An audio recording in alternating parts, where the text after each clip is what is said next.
if you have not dealt with your karma, then you cannot make it through the moon.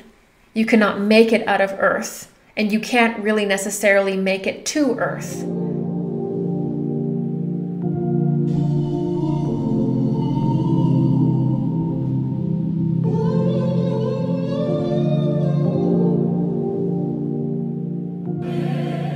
This is a really common narrative in the New Age and also ufology, that the moon is hijacked by negative interdimensionals, and the moon is a control base, and that it pretty much is not natural, and it just is used to enforce control on humanity.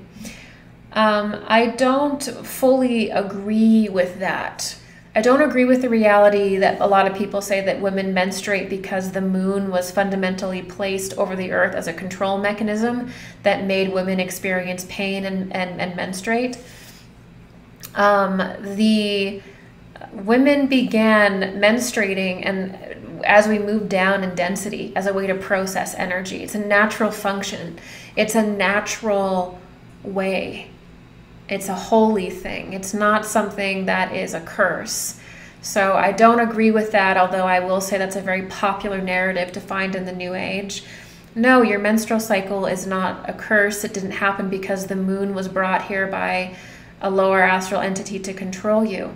You have to understand that if the moon was just created by a lower being, it would have very little spiritual power over us. It would only be able to influence, you know, gravity or magnetism on a very physical level. If a lower astral being created some kind of rock and then put it in our orbit of the moon, that's just a physical thing that they've done. There would be no real spiritual connection with it because it's not something that we are connected to spiritually. It's just an object that was placed there. What I think is more accurate about the moon is that the moon is a lock. So the moon is the first lock on the planet. And it is a lock not because, and again, not because some negative extraterrestrials are controlling the moon and enforcing this lock on us, enforcing us on this prison planet. It is a lock because it contains the last era of karma that we had. So it contains the humanity's karma from the last epoch, which was a matriarchal age, which is why the moon is feminine and why the goddess is in the moon. That karma is the time of the goddess. It's from the time of the goddess. So this is something that the cosmos will do. We can look at the cosmos as one giant soul or one giant mind, and it will create planets as humanity evolves and as the cosmos evolves. Certain celestial bodies will form, and they'll hold karma. They'll hold memory for the cosmos. It's kind of like the moon is a book, or the moon is a memory bank of a certain of a certain era. And planets are like that too.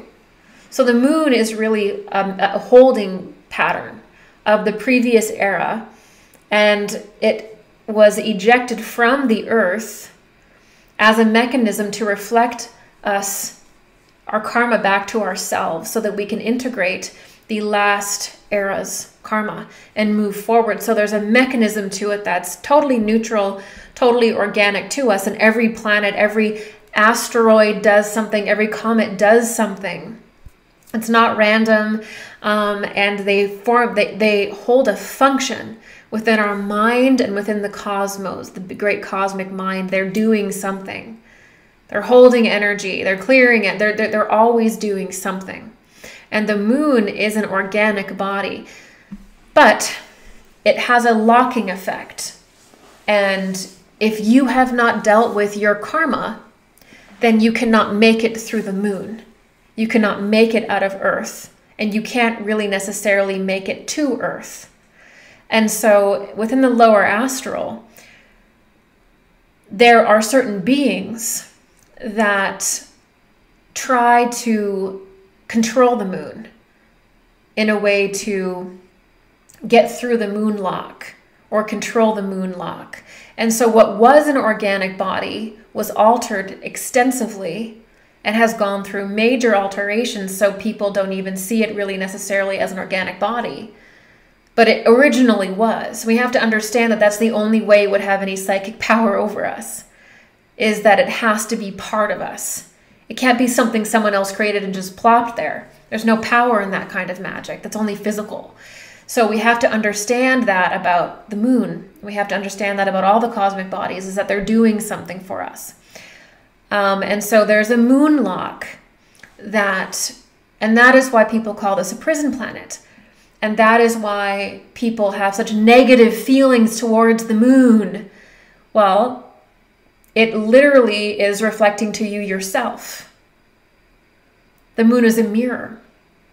And especially ourselves from that feminine epoch, are we at peace with ourselves there?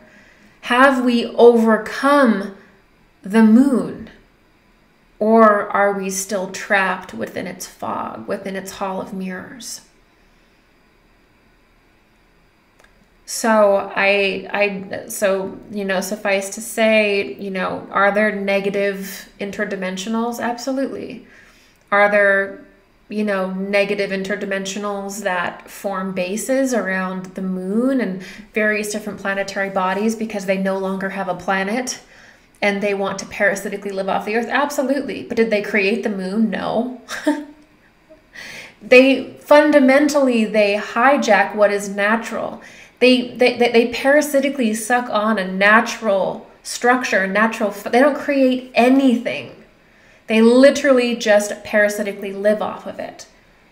You can't have any